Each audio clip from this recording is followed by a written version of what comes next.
Quest Foundation presents magazine Ma Swamini Prerna. Editor Shri Ajay Sheth. Theme of this current issue is Divyangjan Samvedna અને પડકારની दुनिया. दिव्यांगजन, संवेदना और चुनौतियों की दुनिया. दिव्यांगजन, a world of sensations and challenges. July-August 2023. Volume number 3. Issue number 15. With this special edition, we provide an insider view of the world of Divyangjan, the specially abled. Let us together understand the sensations and challenges from their side of the story. एक दिव्यांग सैनिक की सत्य कहानी. लेखक नायक दीपचंद. जय हिंद, जय भारत. मैं नायक दीपचंद हरियाणा का रहने वाला हूं. 6 भाई बहनों में से सबसे बड़ा. दूर दूर तक सेना में कोई नहीं था. नेताजी सुभाष चंद्र बोस की एक फोटो को जब देखते थे और उसके नीचे लिखे हुए वाक्य थे, तुम मुझे खून दो, मैं तुम्हें आजादी दूंगा.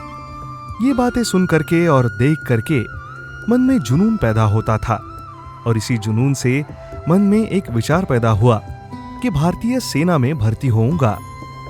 वहीं बचपन से विचार बना और मैंने भारतीय सेना को ज्वाइन किया. मैं एक जाबाज सैनिक था. 6 फुट से ज्यादा मेरी हाइट, होनहार लंबा चौड़ा व्यक्ति. भारतीय सेना में ट्रेनिंग करने के बाद मैंने 3 मिशन में भाग लिया. ऑपरेशन रक्षक जम्मू कश्मीर, ऑपरेशन कारगिल विजय और ऑपरेशन पराक्रम. तीनों चीजों में मेरा बहुत बड़ा योगदान था. एक ऑपरेशन में बॉम्ब ब्लास्ट हो जाता है. बड़ी मुश्किल से मुझे हॉस्पिटल में ले जाया जाता है. पेट फट चुका होता है, खून बहता है. डॉक्टर ने चेक किया तो 5% उम्मीद है बचने की. अगर हाथ पैर काट दिए तो. साहब ने बोला कि हाथ पैर काट दो, मुझे बंदा जिंदा चाहिए. डॉक्टर बोले कि गारंटी नहीं दे सकते, पर कोशिश करते हैं. 95% डेथ है, सिर्फ 5% चांस है. साहब ने और पूरी टीम ने हिम्मत नहीं हारी. मैं बच गया, मगर मेरे पैर और एक हाथ काट दिए गए. मेरे दिमाग में बस यही चलता था कि ये मेरे साथ ही क्यों हुआ. जीवन बेकार हो जाता है, क्योंकि आप बचपन से दिव्यांग हो तो भी ठीक है, मगर यहां आपने एक सही सलामत जीवन जिया है. उसके बाद व्यक्ति दिव्यांग होता है तो बहुत कुछ दांव पर लग जाता है. सबसे बड़ी बात यही थी कि तब मेरी उम्र सिर्फ 27 साल की थी. देश के लिए अंडर 25 में जिन्होंने सबसे हाईएस्ट लड़ाई लड़ी, माइनस टेम्परेचर के अंदर. कारगिल जैसी लड़ाई के टाइम भी कुछ नहीं हुआ था, पर यहां ऐसे हो गया तो बड़ी पीड़ा होती थी. मगर जो होता है अच्छे के लिए ही होता है, ऊपर वाले पर छोड़ा था. हॉस्पिटल में ही कुछ दिन के बाद हमारा परिवार आया. मेरी वाइफ की उम्र मात्र 22 साल की थी. 1.5 साल का मेरा बेटा था. मेरी वाइफ 3 महीने की प्रेग्नेंट थी. उस पर क्या बीतती होगी. मैंने अपने साथियों को बोल दिया था कि मेरी वाइफ जब मुझसे मिलने आए तब आगे तकिए लगा देना, ताकि उसको ये पता ना चले कि मेरी टांगे नहीं हैं. काफी दिनों के बाद उसे पता चला कि मेरी टांगे नहीं हैं, मगर वो मेरे बारे में सोच रही थी. मैं उसके बारे में सोच रहा था कि उसके मन में क्या विचार आते होंगे कि मैंने ऐसे सैनिक के साथ शादी की जिसने जंग जीती है, और एक हट्टा कट्टा नौजवान आज इस कंडीशन में है. मैं सोचता था कि बेचारी की क्या गलती है, और मेरे बच्चे ने मुझे देखा ही नहीं कि कभी मैं ठीक था कि नहीं था. 2 बच्चे हो गए. काफी लोगों ने बोला कि आपको हौसला देंगे, पर मेरी दुविधा थी कि मैं क्या करूं, क्या ना करूं. फिर मैंने विचार किया कि कुछ भी हो जाए, मुझे बच्चे के लिए, अपनी बीवी के लिए खड़ा होना है. सैनिक के रूप में देश की सेवा करना, देश के लिए अपनी आन बान शान सब कुछ है. हॉस्पिटल में था तब सोचा कि परिवार के लिए कुछ करना है. जो इंसान अपने बीवी बच्चे की कदर नहीं करता, उसके लिए कुछ नहीं कर सकता, वो देश के लिए खाक करेगा. मैंने सोचा कि कुछ भी हो जाए, उठना है और अपने परिवार को आगे लाना है. ये विचार मेरे मन में चल ही रहे थे और 6 महीने बाद मुझे डुप्लीकेट टांगे मिली। यहीं से मेरा टर्निंग पॉइंट शुरू हुआ। मातृभूमि को हम मां बोलते हैं। पूरे विश्व के अंदर एक भारत ही ऐसा राष्ट्र है जो अपनी मातृभूमि को मां बोलता है। जब मैंने इस मातृभूमि पर अपनी मां के ऊपर दोबारा से डुप्लीकेट टांगे रखी और उस मातृभूमि को नमन किया और मन ही मन विचार किया कि हे मां, जिस तरह तूने मुझे जब बच्चा था तब चलना सिखाया, उसी तरह से मुझे ऐसा आशीर्वाद दे कि दोबारा से मैं चल सकूं। और इस मां ने मुझे ऐसे आशीर्वाद दिया कि आज मेरे कदम नहीं रुक रहे हैं। यहीं से मेरे दूसरे जीवन की शुरुआत हुई। मैंने डगमगाते चलना शुरू किया, मगर मैं संतुष्ट नहीं था। मुझे कुछ और ही करना था, क्योंकि हम सैनिक पैदा ही इस राष्ट्र के लिए हुए हैं। ऐसा करते करते मेरे मन में विचार आया कि ऐसी टांगे बनाई जाए जो आज मैं पहनता हूं। हिंदुस्तान के अंदर मैं पहला व्यक्ति हूं जो बिना सपोर्ट के टांगे पहनता हूं। सपोर्ट यानी बेल्ट वगैरह उसको नहीं होते, खाली ऐसे ही पहनता हूं। इसके लिए बहुत संघर्ष करना पड़ा, तब जाकर ये टांगे बनी। और जब ये टांगे मिली और उनको पहन के मैंने फुटबॉल खेल के दिखाया, तब जाके जनता को लगा कि ये बंदा कुछ ना कुछ जरूर करेगा। वहीं से मैंने सोचा कि कुछ भी हो जाए, जिस भी भगवान को मानते हो, उसने अगर तुम्हारी जान बचाई है तो कुछ ना कुछ करने के लिए बचाई है। तो बस वहीं से संकल्प लिया और प्रभु को ध्यान में रख करके आगे का जीवन शुरू किया। मन में विचार आया कि कुछ भी हो जाए, हे भगवान, तूने कम से कम मेरी आंखें छोड़ दी। एक हाथ काट दिया, मगर आंखें ले लेता तो क्या होता। मन में धारणा की कि हे भगवान, तूने दिया है उसी में संतुष्ट रहेंगे और समता रखेंगे। ये पल तभी आता है जब आप कुछ संकल्प कर लो। भगवान भरोसे कब तक बैठे रहोगे? भगवान भी हमारी तभी सहायता करेगा जब हम खुद आगे बढ़ेंगे। पंच परमेश्वर परमात्मा ने हमें सब कुछ दिया है, शक्ति दी है, वृद्धि दी है, तो उसका इस्तेमाल करो और निरंतर प्रयास करते रहो। जिस तरह गीता में बोला गया है कि युद्ध करो, परिणाम की चिंता मत करो, उसी तरह मैंने भी संकल्प किया कि बस चलते रहना है, चलते रहना है। और आज चलते चलते एक कारवां मिल गया। आज आपके सामने हूं। बहुत सी समस्या आती हैं, बहुत सी दिक्कतें आती हैं जीवन में। सबसे पहले आपको खुद को स्वीकारना पड़ेगा कि मैं दिव्यांग हूं। दिव्यांग तो अभी बोलते हैं, पहले तो लूला लंगड़ा यही बोलते थे। जैसा भी हो, मैंने अपने आप को एक्सेप्ट किया। मैं अब दिव्यांग हो चुका हूं और इसी हालत में मुझे अपना जीवन जीना है। इसी परिस्थिति में मुझे खुश रहना है। खुश रहोगे तभी आगे का जीवन जी सकोगे। स्वयं काम करना सीखो। पढ़े पढ़े मैंने सोचा कि मेरे बच्चे किसी को ये ना बोले कि अंकल, आपको तो पता है कि मेरे पापा की क्या कंडीशन है।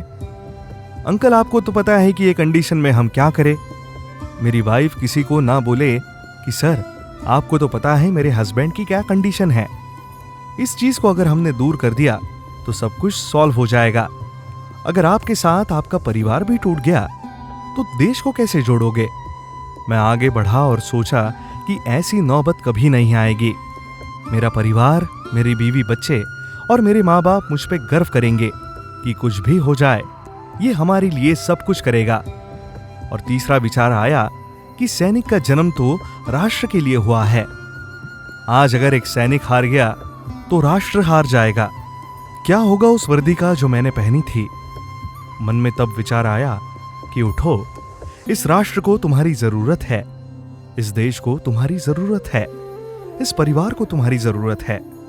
यही से एक नया सवेरा शुरू हुआ और ये उजाला ऐसा था कि आज भी निरंतर वही उजाला है। ये उजाला ऐसे नहीं था, ये उजाला निस्वार्थ उजाला था। आज हमें आदत पड़ी हुई है हर चीज भगवान से मांग लेते हैं। भगवान को हम बोलते हैं मुझे गाड़ी दे दो, तथास्तु। फिर 2 दिन बाद बोलते हैं भगवान मुझे ये दो, तथास्तु। हमारा मन भरता ही नहीं कभी भी।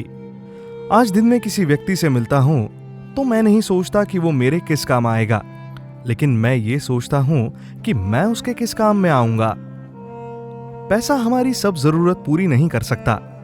पैसों से सुविधा खरीद सकते हैं, गाड़ी खरीद सकते हैं, घर खरीद सकते हैं, घोड़ा बंगला ये सब खरीद सकते हैं, मगर खुशी पैसे से नहीं खरीद सकते।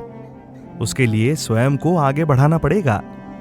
पैसों से हम हर चीज खरीद सकते हैं, लेकिन शरीर को फिट नहीं रख सकते। शरीर को फिट रखने के लिए हमें स्वयं खड़ा होना पड़ेगा। अगर हमें फिट रहना है तो मैंने भी ये विचार किया था कि ऐसी जिंदगी जीने से अच्छा मर जाना बेहतर है, मगर मैंने सोचा कि नहीं, मरते तो कायर हैं। इस संसार में जी के दिखाना है, और इसी हालत में जी के दिखाना है जिसे कि पता चले कि जीवन क्या होता है। और मैंने तो कसम खा रखी है कि दिव्यांगता क्या चीज है। जब भी संसार से जाएंगे दिव्यांगता को मिटा के जाएंगे। आप जब भी कार्य करें निस्वार्थ करिए, भगवान आपको हमेशा तरक्की देता रहेगा। इसका जीता जागता उदाहरण मैं आपके सामने हूं। जीवन में मायूस होने की जरूरत नहीं है, खुशी अपने मन के अंदर है। आप मंदिर, मस्जिद, गुरुद्वारा, चर्च कहीं भी चले जाओ, कितना भी दीपक ज्वाला जला लो, पर जब तक मन की ज्वाला नहीं जगेगी तब तक आप कुछ भी नहीं कर सकते हो। आप अपने मन की ज्वाला को स्वयं जगाएं, तभी आप आगे बढ़ सकते हैं। यही जीवन की एक परंपरा है, यही जीवन का अनुभव है। हमेशा मैं बोलता हूं कि खुश रहो, खुशी है तुम्हारे लिए। कोई गम है तो छोड़ दीजिए हमारे लिए।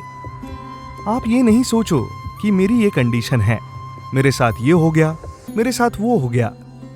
ये सोचो कि मेरे पास क्या नहीं है, जो है उसमें खुश रहने की कोशिश करो। आप निरंतर यही सोचेंगे कि मेरे पास ये होता तो आज मैं ऊपर होता। इसका मतलब आप अपने पास जो है उससे खुश नहीं हो।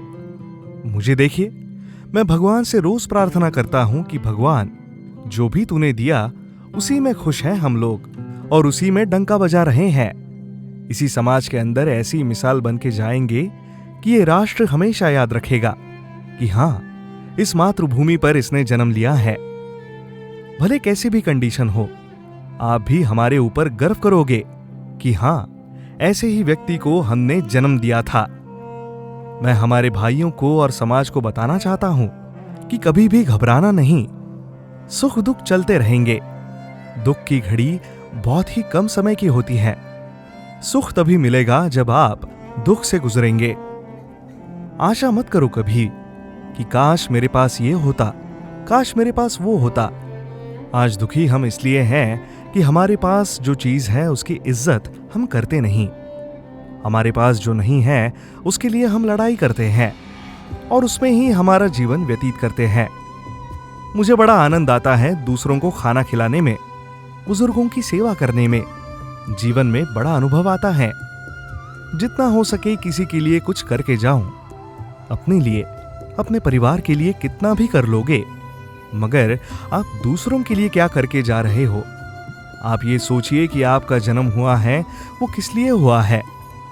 हर व्यक्ति का जन्म कुछ ना कुछ करने के लिए हुआ है। वो आपके ऊपर है कि आपको क्या करना है। मैंने तो यही ठाना है कि मैं जब तक जीऊंगा किसी ना किसी के लिए कुछ करके जाऊंगा। कहावत है कि आग लगी इस पेड़ को, डाली डाली और पात, तुम क्यों जल रहे हो पक्षी जब पंख तुम्हारे पास। और पक्षियों ने उत्तर दिया था कि फूल खाए इस पेड़ के और गंदे किए है पात, और धर्म हमारा यही है, जलेंगे इसके साथ। मेरी भी इस कंडीशन में पीड़ा आई थी कि मैं मर जाऊं, लेकिन मैंने कहा कि कायर मत बनो। ये जन्म बहुत तपस्या के बाद मिलता है। इस जीवन को आप गन्ने के रस की तरह जियो।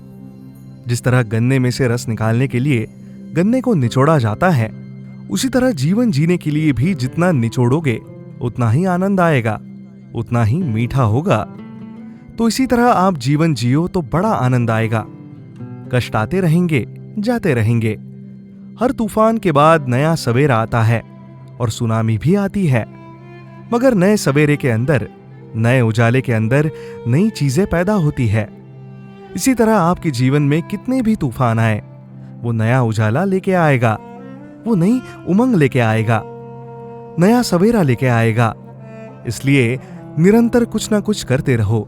बैठो मत, बीती बात मत सोचो, कि मेरे साथ ये हुआ, मेरे साथ वो हुआ है। उन चीजों को छोड़ दो, हमें करना क्या है आगे। मैंने हमेशा एक ही प्रण लिया हुआ है कि चाहे हाथ पांव हो या ना हो, बची जिंदगी में हौसले काफी है। और मुझे हैरत से देखने वाले सुन लो, हौसलों में उड़ान अभी बाकी है। Love the vibe? Explore such interesting podcasts at www.questfoundation.org.in.